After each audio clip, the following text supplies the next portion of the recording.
It's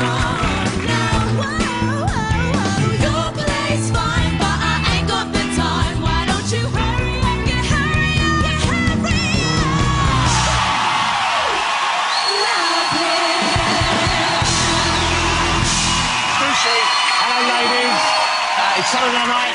Welcome to the Jonathan Ross Show. Well, Britain's got another medal. It's Ginger, it's Prince Harry and the strip billiards. Go on. How about that? Strip billiards. It's not a complicated sport. Apparently, the only rule is you have to keep 1 foot on the floor. Okay? And what a party he had out there. Brandy, sherry, Chardonnay. I don't know what the other girls were called, but certainly it was... Even Tiger Woods in the next room went down to complain about the noise. That's how hard it got. And don't worry, because apparently the Queen doesn't know anything about it. There's a butler at the palace whose sole job is to keep inventing excuses why Google won't work anymore. At least summer finally arrived this week. It's been so hot, Bradley Wiggins has been thinking about shaving off his sideburns. It's been so hot, contestants have been going on the X Factor just to cool off in Mel B's icy stare.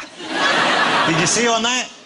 I liked her. Did you like Mel B on the X Factor? Yeah. Yeah? Love her. I love her in that. I think she's like Simon Cowell, just with smaller breasts. Don't ask me how I know. We've got a packed show again tonight. We've got some great guests. And, of course, as I've said already, later on we'll have music from the fabulous Stussy, ladies and gentlemen. There they are.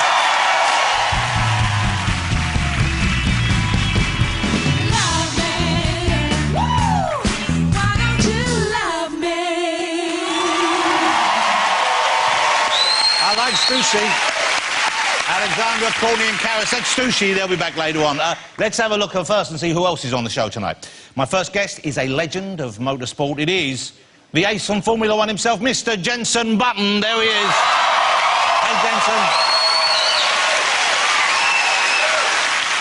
You know, last week I realised I made a mistake, because last week on the show we had Usain Bolt here, and I said he was the world's fastest man, but of course I've forgotten that if you use a car, you can go faster. Jenson Button, ladies and gentlemen, he'll be coming out in a minute to have a chat. Also on the show, one of the funniest men I've ever known, Mr. Dom Jolly is here tonight. There he is. Dom back. Dom, of course, was famous for his enormous, oversized phone, which he had to get rid of after he put it on vibrate and it fractured his pelvis. Mr. Dom Jolly, ladies and gentlemen, he'll be out shortly as well. We also have one of Britain's favourite actresses. It's only Sue-Ann Jones. There she is. Hey, Sue-Ann. Looking lovely. Thank you for coming on. You know, Sue-Ann has won countless awards over the years, but I think nothing could top her Inside Soap Award for Best Bitch of the Year. I think that would be the best one. That's Sue-Ann Jones, ladies and gentlemen. I'm thrilled she's here. And my final guest on the show is Britain's geezer-in-chief. It's the one, the only, Mr. Ray Winston. There he is. Hey, Ray. Good to see you again. Thank you. Always a pleasure to have you on the show, Ray. Thank you, Jonathan. But this is exciting, because we have the results in from the paternity test of Jeremy Kyle. And I can reveal, Ray, Yeah. you are the daddy. So it's official. Ray Winston, ladies and gentlemen. There he is. Now, before we get on with the programme properly, let me just share this with you. This is a heartwarming story from Spain. I don't know if you saw this in the newspapers, but the congregation of the Mercy Church wanted to restore the picture of Christ, which was in the fresco on their wall, which had been damaged by damp. Did you see these photographs, anyone? Yeah. So one of the parishioners, this is a quite elderly lady, wanted to help out. She thought she was a skilled artist. She offered to do it for free. So here's the original picture that was on the wall. And you see it's a beautiful picture of Christ. For many years ago, it was quite damaged. And so she decided to repair and restore it to original. So this is what they have now on the wall. Okay.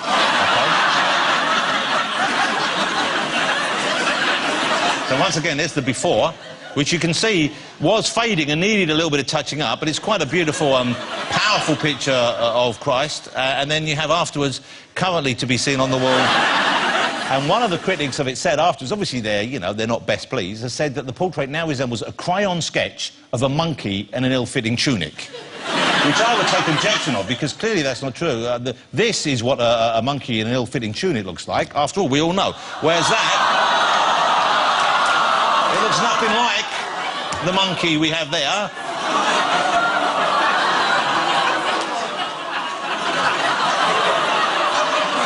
This is Lily the monkey, by the way. And I've been told not to make eye contact with Lily. Otherwise she'll see it as a territorial thing. Which is exactly what they tell you when you interview David Walliams as well, because it's... Well, I think we only got the monkey in because Ray said he wouldn't come on the show unless we got him a monkey, isn't that right, Ray? Yeah, it's true. Lily, here. Lily, I've got something for you. Look at this. I'm prepared. Lily, don't look him in the eyes, though. I've got to... What are you looking at? Lily, the money's over here. Look, there you go.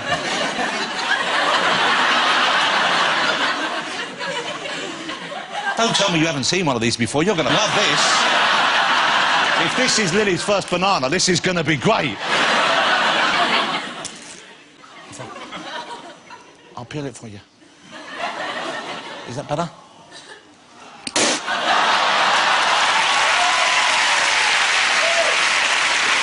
That's all right. Dom, don't worry. I've got another banana for when you're out here, all right? Top. Lily, do you want a bit more banana, or are you done with the banana? All right, have a little... Oh, banana. You're loving that now. Oh. Let's say goodbye to Lily, ladies and gentlemen. It's Lily, the rhesus monkey. She's going to go off now. It's time for my first guest. But before he comes out, I'm going to clean up this banana, and I'm going to show you these clips of him in action. Look at this. And it's lights out down under. Into the first corner goes Jenson Button ahead of Lewis Hamilton. Jenson Button, foot to the floor, has been pulling away out in front. Button's got the jump on the ball, as you would expect, leading them down the line. Jenson Button crosses the line to win for a third time in Australia.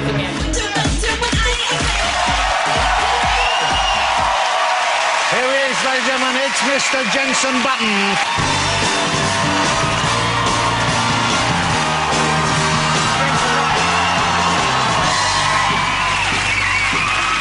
You cleaned up the banana.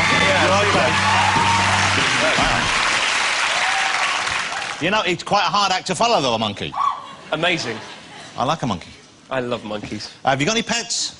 I haven't actually, no. Well, your lifestyle, I suppose, it doesn't allow you to. Yeah, it's a little bit difficult. It's a bit crazy. Well, let's talk about Formula One, because that's why you're here, I guess. How far into the season are we now?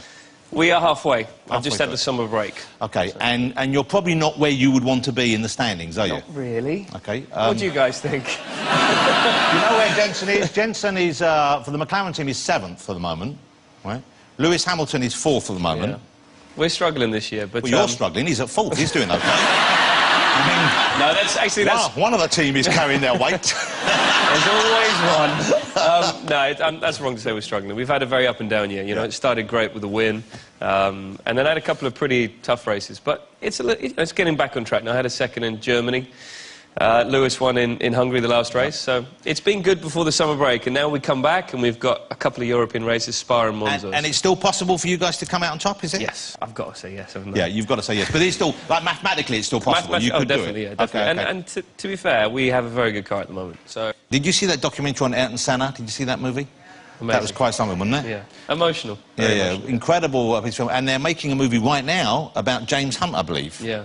From that period as well. Are you not involved in that anyway? You've not been... No, and my missus isn't a big fan of James Hunt. Why does she not like James Hunt? I think it's the Playboy image that... I see. No, but seriously, when I came into F1, for some reason, I had the Playboy image, supposedly. Well, because you were a Playboy, probably. That's why, wasn't it?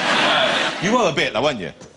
No. Okay, No, I wasn't. Jensen, let's what makes a Playboy? What defines a Playboy? Someone who likes to party. Single guy. We're all Playboys. OK, no. Single guy, bit of a party animal. Yeah.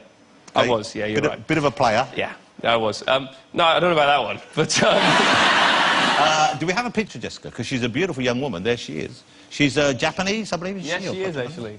She's the one on the right. Yep. And has she taught you any Japanese? Do you wakarimasu nihongo go? I've pretty much got a coffee shop Japanese. OK, so you can order stuff in shops. Order coffee and... Where's the toilet, that kind of thing. Yeah. But the best thing about Japanese is basically it's English, but they just change it a little bit. It's a bit like Italian. Like scrambled eggs is scrambled egg. Scrambled egg? Scrambled egg. Knife and fork. Fork. Knife. Spoon. Spoon it. Yeah. It's amazing. So really, you're pretty fluent I am already. That's fluent. pretty We're good. all We're all fluent in Japanese. You know, Jensen, clearly as a fit man, you have to be fit to race Formula One, if only just to withstand the pressure, don't you? You need muscles to hold on to that. But you've been doing triathlons quite a lot recently, haven't you? You've been training for them. Which you know about. You've known about for 3 years now. Well, Jensen asked me if I would participate in one with him, and even though, believe it or not, I'm slightly older, I did say I would join you, and then you didn't call. You were going to sit some training. You didn't call me. He didn't say. He shook on it. OK, I would try and do one, but you could kill me. I'm an old guy. You could kill me doing that sort of stuff, you know? And you wouldn't want that on your conscience. No, I'd be fine with it, to be fair. It's all in the name of charity. But I've just done one. It would have been perfect for you. OK, so this wasn't a full, the big Ironman one, was it? No. I did a half Ironman a couple of weeks before that. And you do this for your own charity, don't you? Well, it's the Jensen Button Trust, but the money went to help for heroes. OK. So didn't you bail out early? Wasn't there something wrong with your wetsuit? I read this somewhere. I heard this. You've heard the story, haven't you? What happened? Well, I didn't think we'd need a wetsuit because it wasn't that cold, but everyone was wearing a wetsuit because it was quicker to wear a wetsuit. Mine was at the hotel, and I was very lucky to be given this wetsuit, but I'd left it in the hotel. My girlfriend had one. She raced in it, so I thought, I'm not that much bigger than her. A small Japanese woman. She's a size 0 model. You're what, 6? How tall are you? 6 foot, yeah. 6 foot tall? Yeah. So you squeezed into essentially a child's wetsuit, really. So I squeezed into it, and it felt fine before I jumped in the water. And then it went, quite tight, in many different areas. And it became very difficult to swim and breathe. Wow. Yeah.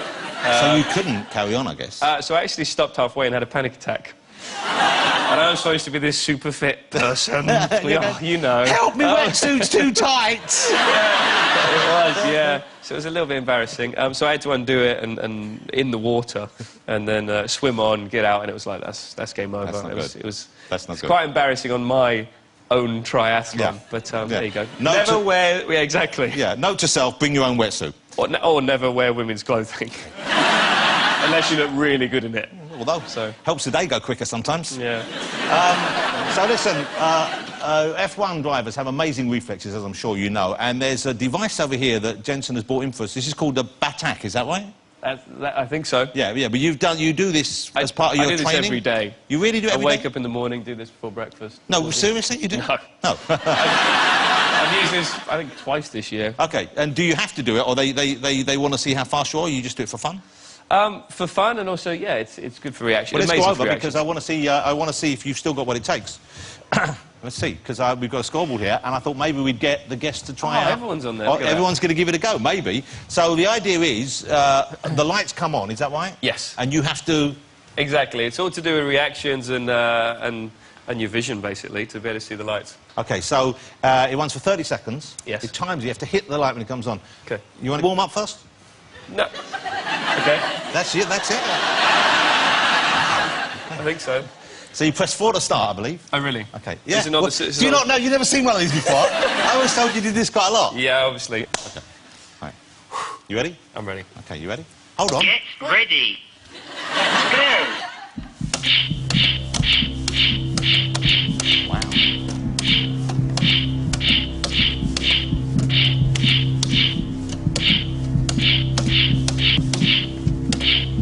Sorry, you don't look silly doing this. Wow, but you've good time already. Oh. At one stage, Time out. That's pretty good. That's pretty good, isn't it? Is that good? I think that's good. What would you normally score? I've never done it before. You've done it. But one stage, you weren't even looking. You were just going like that. I saw what you did. It's peripheral vision. OK. So you got 48 on So you might need to get the hair back a little bit. Do you want to give another go? Are you happy with that? Oh, that's unfair to go twice. OK, OK. So we're going to put 48 for Jensen. I'm going to have a go. OK. All right. Look and learn, Button. Look and learn. Get ready. He's been practicing. Go. Ooh. Where's it gone? This is whole.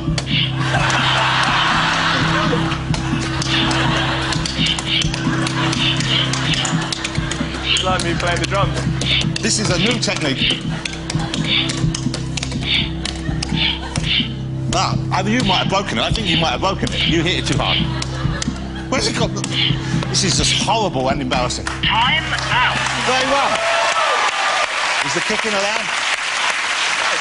Jensen Button, ladies and gentlemen. Good luck with the rest of the season. We'll see you at number 1. You can do it. Jensen Button, there he is. Thank you, Jensen. Join us after the break. I'll be chatting to Don Jolly. We've got Sue Ann Jones and Ray Winston coming up. Don't go away.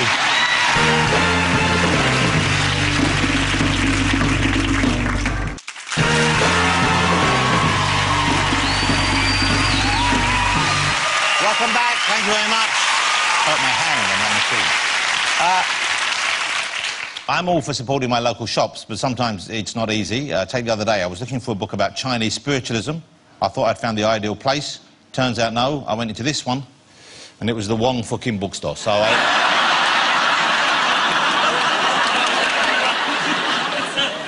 they must know. Let's get my next guest out. It's the always hilarious Mr. Dom Jolly. Here he is. Dom Jolly, here he is. All right. Hey, before we sit down, let's... Oh, no. Come on. No. Look, you've got it. Look, Jensen, 48, he's a professional. Yeah. I was 31. You ready? Yeah, I'm just going to psych it out for a little bit. Attack, reaction. Get ready. Go.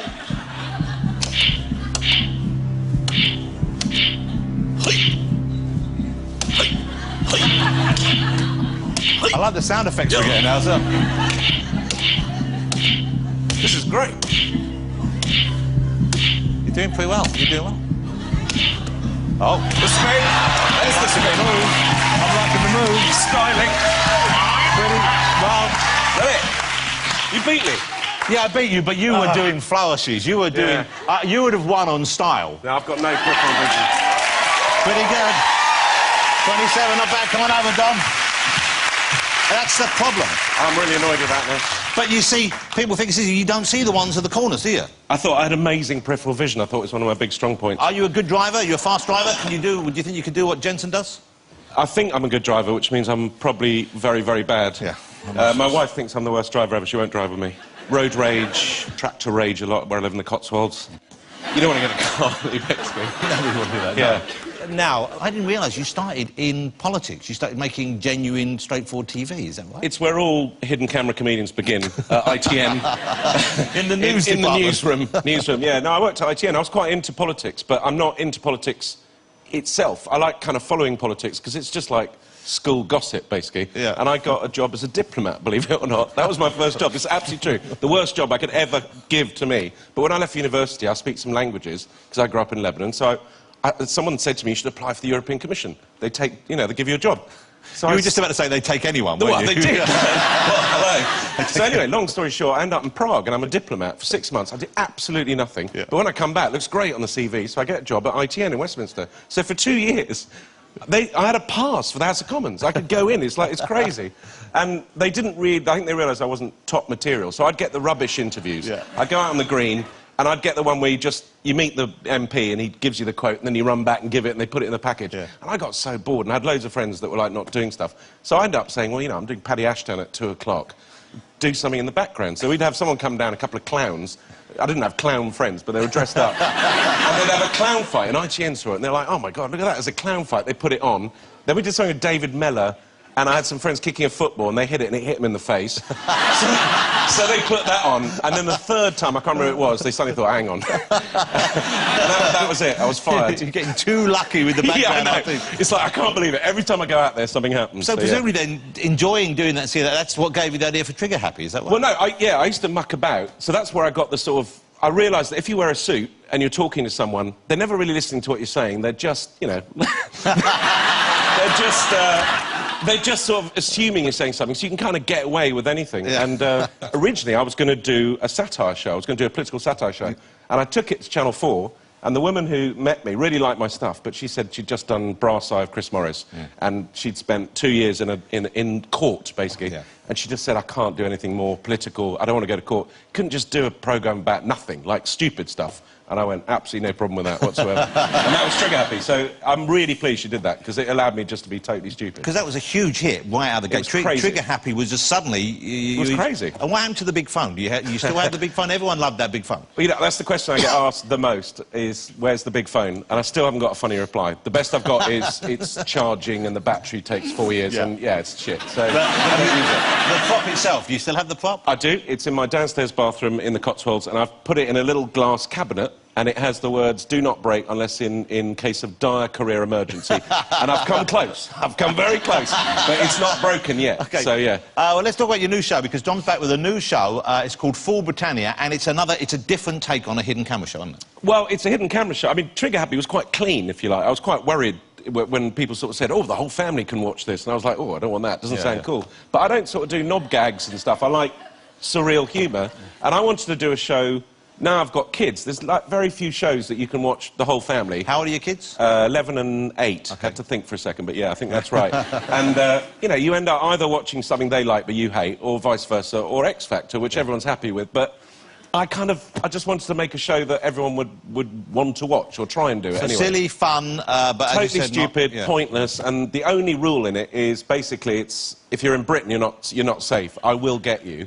And do people, I mean, it must be tricky for you because people do recognise you and they do know you come in. Do you get a nice welcome wherever you go? Are people happy to participate? Do they like seeing you?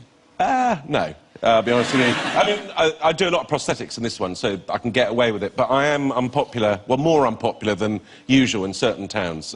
Which towns? You see, if I name them, I'm just trying to build bridges again, but... Okay, well, let's say that, okay, let's say in the past you... No, I'll say it. It's fine.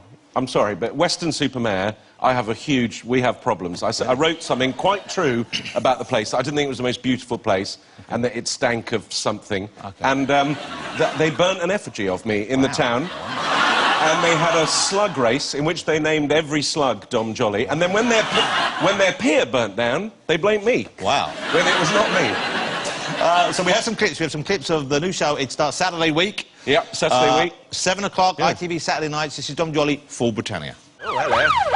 Looks like there's been a bit of bloodshed in the Nell Gwyn tea rooms. Hang on.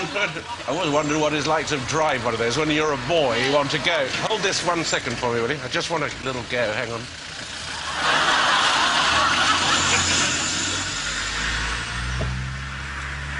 There's loads of buttons and stuff.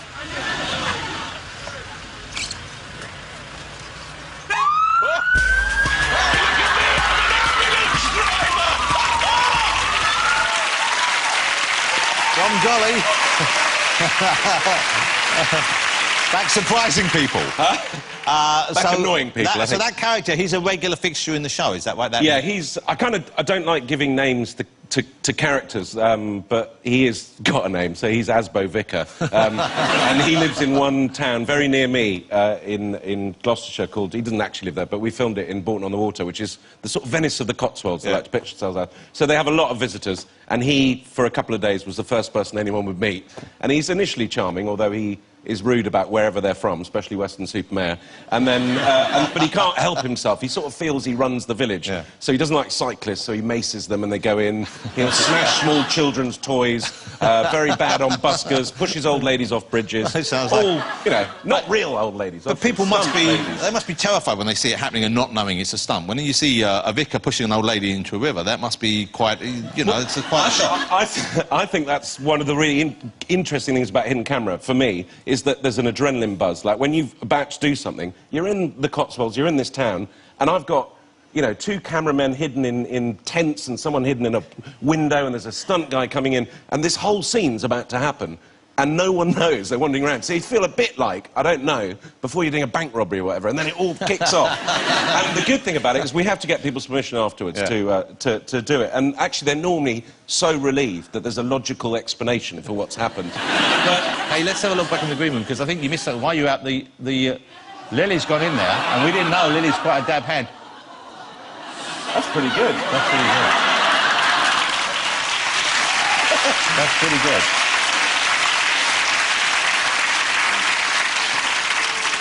Lily, I like that monkey. Don't you like a monkey? I'd like a couple. She's done a nice job on Jensen, hasn't she? Oh, yeah, there she is. That was terrifying for a second. It's weird. That was an alien moment.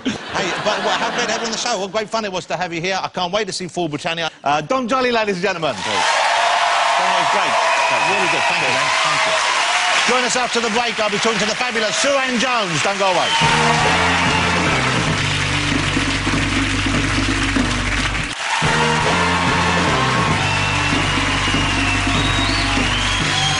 Welcome back. Let's get my next guest out, shall we? She's one of my favourite actresses here on British TV. She's always fantastic, whether in Koi or the upcoming A Touch of Cloth or my new favourite detective series, Scott and Bailey. Let's see her in action.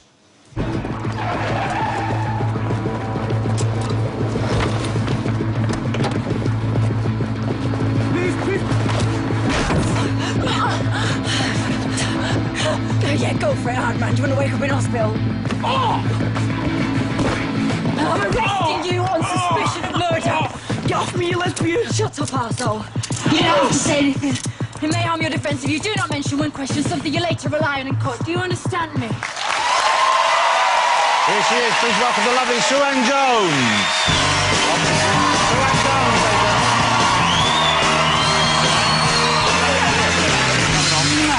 Hey, before we sit down, you fancy, Come on, you must be fit, because I've seen you in Scott and Bailey and you're punching people and kicking them, so you must have the moves. Right, I get paid for that, though, Jonathan. OK, well, I tell you what, if you beat Jensen, £5. Right. I've got a tight dress on as well, so I've got a disadvantage. OK, well, you say that, but from here... if you want, OK, to make up for the tight dress advantage, do you want me to take bottom right for you? Excellent. OK, I'll take bottom right for you. Right. That's, I'm not offering that to you, Way.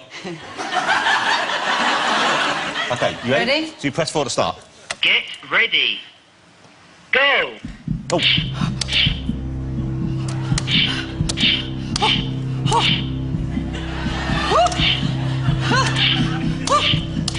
That's a real girly sound you're making.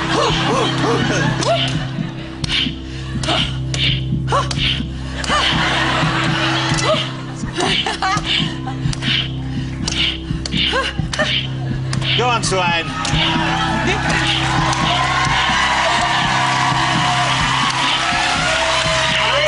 it. You beat me! Yes! OK, that's pretty good. Don, that's where we went wrong. We should have worn tighter dresses. Yeah. OK, come on up, I was Sue-Ann. thinking of it. Congratulations, Sue-Ann Jones. That's pretty good. Well, take a seat. Lovely to have you here. Thank you for joining me. It was a bit girly, that, wasn't it? Well, the noise was, but, you know, it added to the appeal. Hey, congratulations on Scott and Bailey. I didn't watch it when it first went out. I got it on DVD this week. I started watching it. Great fun. And it was one of the biggest hits of last year. Yeah, I know. Great. And you came up with the idea as well, didn't you? Yeah, me and Sally Lindsay, who played Shelley in Coronation Street. And I'd left Coronation Street and I went to the pub with Sally and we had a few bottles of wine. And we kept thinking that there should be an idea where there's two female protagonists, cop show, but that would show their home life as well as being a cop.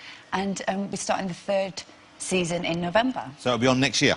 Yeah, March 2013. So you're obviously enjoying that. It must be lovely actually being involved in the creation of it, as opposed... I know, you know, if you're having great parts written for you anyway, it's fun, but at the same time, to be invested in it personally, that must make a real difference. Yeah, and I think that when I came out of Corrie, there was, you know, lots of parts, but a lot of them were kind of wives, mistresses, daughters of, and this was an opportunity, and with Sally's brilliant writing, to kind of really have two meaty female roles. You mentioned Corrie, of course, which is what kind of first put you on the map for most people, I guess. Yeah. I've heard rumour you might go back into the show. Have you? No, and it's a shame when... No, you can't say no. I have heard rumours. sorry. You can't. But I thought you were going back in. No, I'm not. Are you sure? Well, I start Scott and Bailey at Christmas anyway, so we'll be filming that. And also, I just think that, you know, Steve, poor Steve, has had me, Tracy, Becky, and, you know, I think that... I mean, it was 8 years ago that I left. Oh, God, give him a quiet life. Yeah, exactly. Yeah, but it'd be a bombshell if you came back in. If Karen came back in, that would be an explosive storyline, wouldn't it? Yeah, it'd be fun. And also working with Kate Ford, who plays Tracy. I mean, we had some brilliant... Some good fights. Brilliant fights. So when are you going back in? No, I'm not. Do you know that the last... one of the last fights that me and Kate had, she wanted to kill Karen with a log. And, as you do. And Eunice Hotheart, this stunt woman, she was doubling me, and Tracy Barlow came at Karen MacDonald in a car, and there was like a Cinderella stunt where the car had to kind of catch a shoe. And this stunt went terribly wrong, and unfortunately Eunice went to hospital and she broke her ankle. So she was off in an ambulance. And then this timid assistant director kind of came up to me in the green room and said, Saran, you know, with budget and everything, everything's kind of set up, and it wasn't that terrible about Eunice. There's just one scene to do where we're just going to hang you off the roof backwards. Eunice has gone home. Do you mind doing that as a stunt? And I was kind of young and went, yeah, OK. So it's me that's hung off the roof backwards. That's a terrifying thing to do at work, I'd have thought, though. Yeah. Who was... Were you tied up to something? Or I was tied, yeah.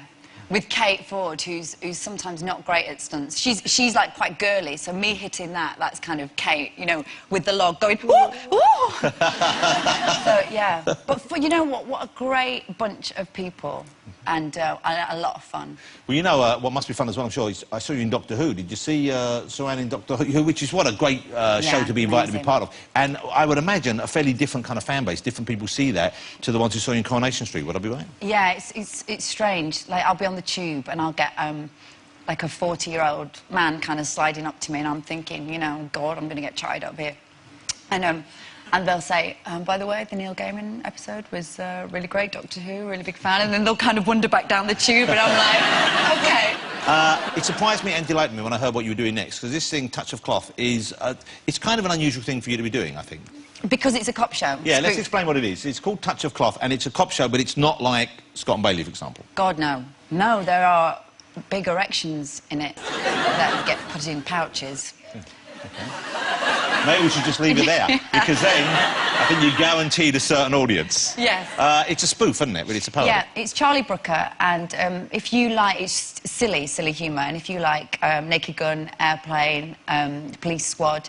It's basically every cliché. I mean, Charlie has watched so much television over the years. Yeah. You know, I think he's just perfect to write it. And Dan Mayer, who does the Harry Hill show, and it's just funny and silly and such a good laugh. OK, so John Hannah is the kind of male lead in it. He's Cloth. His name is Cloth. He's Inspector Cloth? Yes, DCI Cloth. And you play his new partner... An Old Man. OK. And that's her name. She's not An Old Man. No, people pronounce it Oldman, and she likes to correct them. It's pronounced Old Man. OK, let's have a look at the clip. And it did remind me of a Police Squad and those kind of shows. Yeah. This is the clip. When does it start? It starts on Sky One next week, I think. It's on tomorrow and Monday. Let's have a look. So you're gay? Bye, Jack. No, don't go. It's none of my business. I'm bisexual, Jack. I'm not ashamed. I just thought you'd be... I don't know... shocked. Nothing shocks me. Female detective that swings both ways. NACDC. See? It's the sort of thing the boys down the station joke about. I'm not laughing. I haven't laughed since my wife died. That's a Touch of Cloth. Hey, Saran, lovely to see you. I can't wait to see... I'm sure Touch of Cloth do great, but I'm really looking forward to seeing Scott and Bailey back. Thank you. Ladies and gentlemen, the lovely Saran Jones. Thank you, that was lovely. Thank you so much. Thank you, thank you. Join us after the break. I'll be chatting to Ray Winstone. We've got music from Sushi, so don't go away.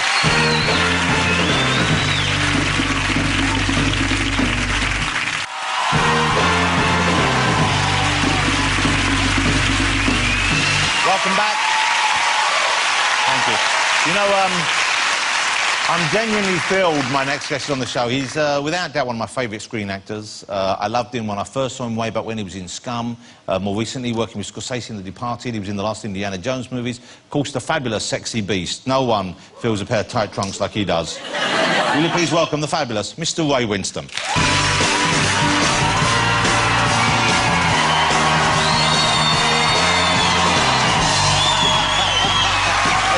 Did you fancy a little, what do you think? What do you think? Let's have a go. We'll have a go, OK. Ray's going to try the back first. You've watched everyone. You've got the advantage that you've seen all the different techniques. That ain't going to make a lot of difference for me, Jonathan, I can tell you now. Press forward when you're ready to go. Start, yeah. Your 30-second starts whenever you're ready. Right, OK. Get ready.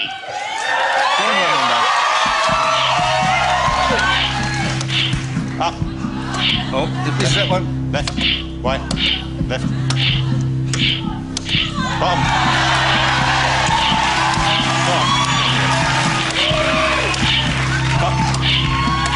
It's hard work, isn't it? Yeah. Left, down. Come on, you're doing pretty well. Come on, you do it. Big bump. Yeah, look at that.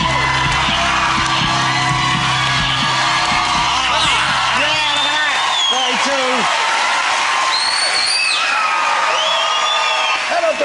32, that's the actor's level, don't it? That's what it is. Well, congratulations. Did you beat me? I'm sure that's crooked, you know. Did you beat me? No, I got 31. Oh, all right. What does that mean, though? It doesn't mean anything. Oh, all right. It doesn't mean anything in life, OK? Come and sit down. Way Windsor, ladies and gentlemen. Take a seat. There's no banana left there anymore. All right. You're looking pretty good shape. You look in better shape than last time I saw you, if you don't mind me saying. Well, I've been behaving myself. I haven't been... Every now and then I just stop drinking. I get bored with it, you know, and... When you say you get bored with drinking, you get bored with what, being drunk or just the taste, or... No, not being drunk, it's the pain the next day. Yeah. And you kind of lose a day somewhere, you know. The next day you wake up and you think, I don't fancy doing anything today. Yeah. Last time I saw you in a film, that was released, because I know you've got a new one coming out, we'll talk about that in a minute, but the last one was in Snow White and the Huntsman. Oh, yeah. And it wasn't a role I would have expected to see you in. No, I was a little geezer, wasn't I? Yeah. If you haven't seen it, you're one of the dwarfs in it. Yes, I am, yes, yeah. So this was a combination of CGI, of special effects. Yeah, it was, but it was quite amazing. That's how it started off. But then in the end, he reverted. He's a clever boy, Rupert. And what we found out when we was actually training and practicing, that it was just as easy to dig a hole and you're walking along the hole and your actors are up here. Yeah. You know, and you're looking up at them, so you learn to walk like a dwarf. You know? Well, so how does a dwarf walk differently to a taller person? Well, in my case, not a lot different. How did you study this then? Well, I thought I got it off to a T right off, because I actually went to drama school with a dwarf, right, okay. Nigel, blinding geezer. He had loads of girlfriends, wow. But Nigel kind of taught me how to walk like a dwarf when I was a kid. So you do that, look.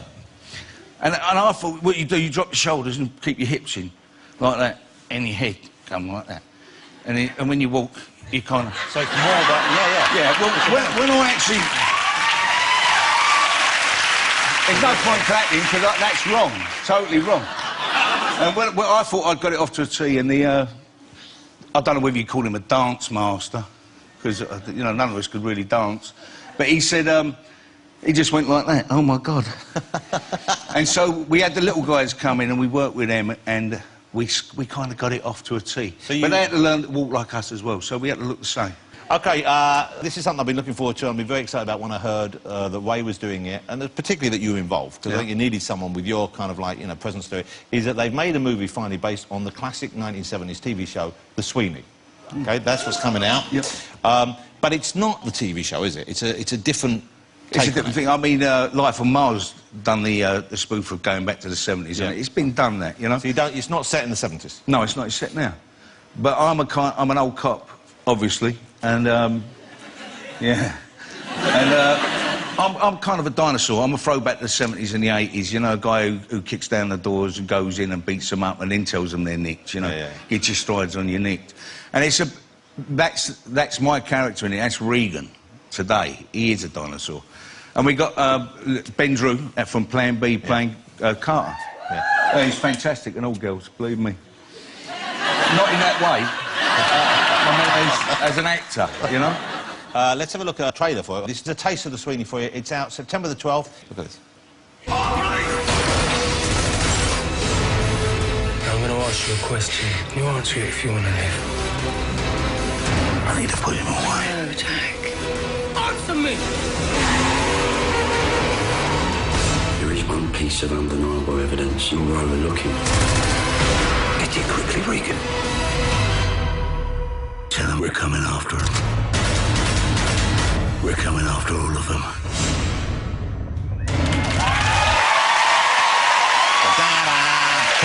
All right, isn't it? Yeah, it looks good. Now, you saw from that, we were just talking about it, you know, it's shot in London, it uses London, it goes all over London, and there's a big shootout in Trafalgar Square itself. Yeah. Which, seeing it, I thought, you know, why hasn't someone done this before? Because it's such an iconic kind of symbol of London, and it's right in the centre, and also, importantly for shooter, lots of good places to duck and hide. Yeah, behind the lions and yeah, all that sort of stuff. Yeah. How was that shooting there? How did you get permission for that? It's amazing. I think one of the reasons we were able to shoot there is because it was the Sweeney. And I think the name and the old programme is such an iconic programme that it opened doors that we probably wouldn't have got on another film, you know? Didn't there some special requirement, I believe, in terms of shooting with guns? Yeah, we couldn't actually make sound. You know, so we found these fantastic guns that actually shoot a flame out of. They actually work, but they don't go bang. So normally in a film, the guns do make a bang even though you're shooting blanks? Well, yeah. Yeah. So it's quite noisy, so you... Oh, yeah. I mean, they ask you if you want to wear ear protectors and all that kind of thing. You know? But here you can... My balance always goes when I put them in. I go a bit... It's almost like... I think I'm drunk on set when I do that. So this, you had these new guns, don't make any noise? Don't make a noise. Don't make a sound. So I think we have some footage showing how it was, and presumably, though, you need to know if a guy on the other side is meant to be shooting you. Yeah. So if you don't hear the sound, the director had to find a way of telling you, didn't he? Oh, yeah. I think all will be explained. I hope you've cut out the swear word. Bang, bang, bang, bang, bang, run, run, run, bang, bang, bang, bang, shoot, shoot, go, Matt, go, run, go, shoot, bang, bang, bang, shoot, bang. That's our first, Jamie. Yeah, but, I mean, we were running about, but he was more tired than us. Yeah. Yeah. Hey, let's try some. Do you mind we do this? I know, Way, you like a bit of karaoke, don't you, sometimes? Oh, yeah, yeah. Yeah, yeah? Oh, yeah, I suppose so, yeah. Do you do... Hey, working with Plan B, can you rap? Have you done any rapping? No, he tried to get me to rap on one of his songs. I don't know what rapping is. I thought it was rapping Christmas No, presents. you did. Oh, I can't listen to all that. What is it about? It's about shooting people and all that. Bang, bang, bang. Yeah, I can't. I like a bit of crooning, you know? You like the old school? Yeah, the old school, yeah. Who's your favourite singer? I think Sinatra. Frank Sinatra. I like a bit of Harry Connick Jr. Nice, nice. Yeah, and all that, yeah. And you do an OK Sinatra, or you can croon a little bit yourself? Okay, okay. Well, you know. We don't have to stand up. We can do it sitting if you want. We've got this. We've got a song loaded for you. I might join you if you want. What, you mean do a duet? Yeah. No, I don't think so, John. What? No. Great. Okay, ladies and gentlemen, for your listening pleasure.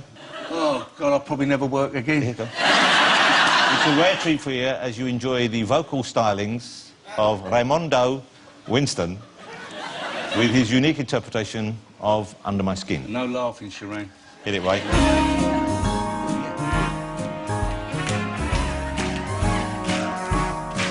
I've got you under my skin. I've got you deep in the heart of me. So deep in the heart. So deep in my heart, you're really a part of me. I've got you.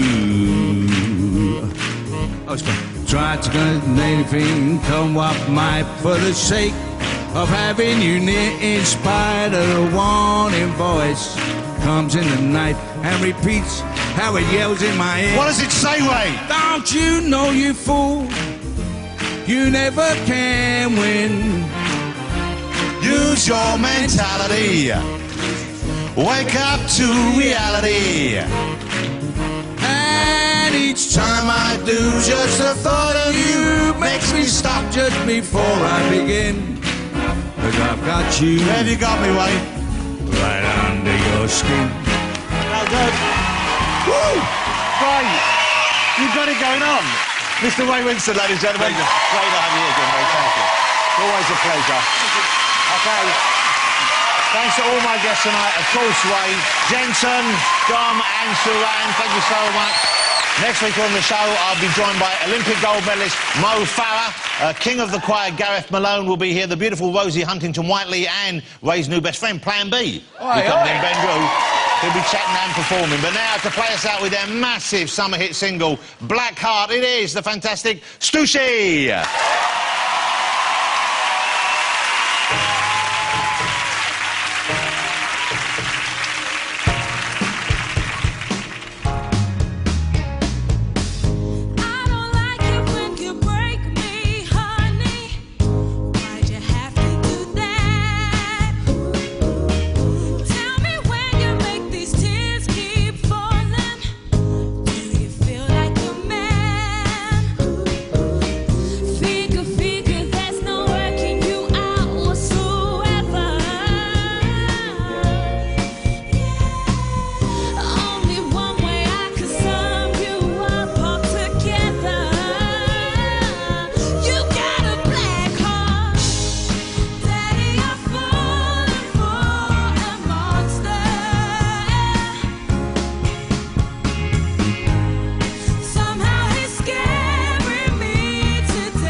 Jealousy and a troubled shared history lies behind a friendship that will never be the same after one last weekend, tomorrow at 9.